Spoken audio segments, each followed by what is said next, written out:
In the second text formulas video, we're going to learn about the len, search, and trim formulas. So let's get started with the len function or formula. So len is actually just short for length. Excel tells us that it returns the number of characters in a text string. So if I open up the parentheses, you can see there's only one piece of information it needs, and that's the text. So let's reference this product description and close it up. Excel calculates that there's 25 characters in this text string. If I pull this all the way down, these are the other number of characters in the product descriptions below.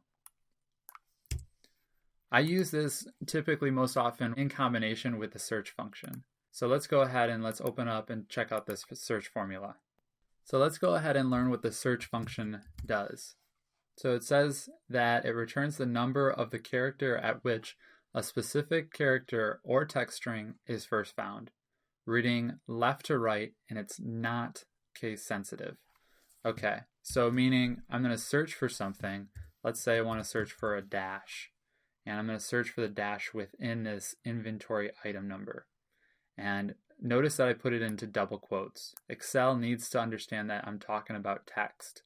And to do that, you have to put whatever text you're talking about within double quotes. So then I'm talking about within what text am I searching for that dash? I'm searching for the dash within here, and it's going to read from left to right, and it's going to find the first one. So it should be finding this first dash.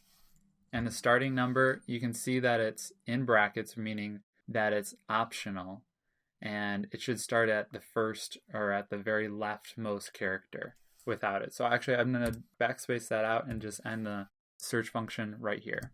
Hit enter, and it returns 5. 5 is the spot where the dash is at, which makes sense. Okay, so now let's try to figure something out and try to find like this HDWR or the bracket, and then back to hardware and back to bracket, and then go to bolt and bolt.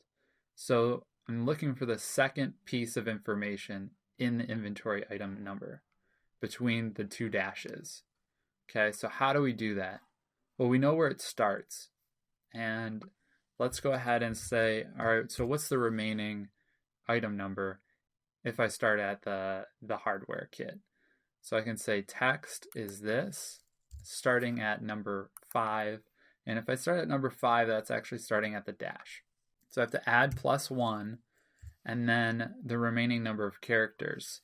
Really, the remaining number of characters always changes. So I don't want to put in like a hard key and hard code anything in here, like saying 10 or 20. I want to look for the length of this text, which is what we just learned. So length will tell me the entire length of this text right here. And let's close it up. So I'm left with hardware-kit-110. Again, we're just looking for hardware. So I want to now search for the next dash. Where does that come up at? And I have to specifically search for the dash because it changes if I go to bracket. It's not always 4 characters in length. So I'm going to do the search function one more time, and again I'm going to put it within the quotes because I'm talking about text, and within this text string, and I can close it up, and I have 5 once again. So I have HDWR4, and then the 5th character is a dash, so 5 makes sense. Now we can go ahead and do the mid function and accurately pinpoint where this second piece of data comes into play, or what the second piece of data is. So I'm typing mid, I'm talking about this text string, and the starting number that I want to start at is 5, and remember I did +1 because 5 stops at the dash, then one more starts at the H. How many characters do I want to return? Well, I found that the next dash is at the 5th character as well. But I don't want to return 5, I actually want to return 4. I only want HDWR. So I'm going to do 5 minus 1 and then close it up. And I'm left with HDWR. Again, as you saw, I did this in multiple steps, and this is really actually a very complex formula when I'll be completed with it. So let's go in and see what I need to do to make this work correctly. So if I come into here, I'm referencing this cell. So let's replace 08 with the formula behind it. Come back in, F2, O8, Control V to paste this formula. Okay, now let's come into this formula. I'm referencing the entire formula here. So I pop into this guy, copy it, F2, replace the O9 with this huge formula, hit enter, and let's go into this guy. And we're actually looking at two things. We're looking at this formula and this formula. So let's grab O8 first, hop into O8, Control C, copy the entire formula, and I'm going to replace it with what it was being referenced as. So Control V. And the second one was in here. So I'm going to copy this entire formula, go back into here, and see how it's referencing O10. I'm going to paste what I just copied into here. And I can delete all of this. I'm still left with HDR. Now, this is a gigantic formula now. This is what we just wrote in like 5 different steps. There is no way that you'd be able to write this first try unless you're very well versed with writing these types of formulas. So I'm going to cut this formula, paste it up here, and drag it down just to show you that it's dynamic and it works correctly. And you can see I have hardware, bracket, bolt, and bolt. And it's perfectly done. Now the last formula I want to talk about is the trim formula. And the trim formula, basically all it does is remove white space. So what I mean by that is if there's any spaces, so it removes all spaces from a text string except for single spaces between words.